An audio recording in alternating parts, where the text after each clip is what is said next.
Focus കരോ. ഇനി നമ്മൾ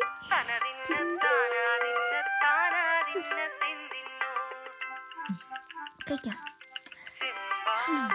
അമ്മ ഉണ്ടാക്കി തരുന്നതിൻ്റെ അത്രയൊന്നും ഇല്ല, എന്നാലും അഡ്ജസ്റ്റ് ചെയ്യാം.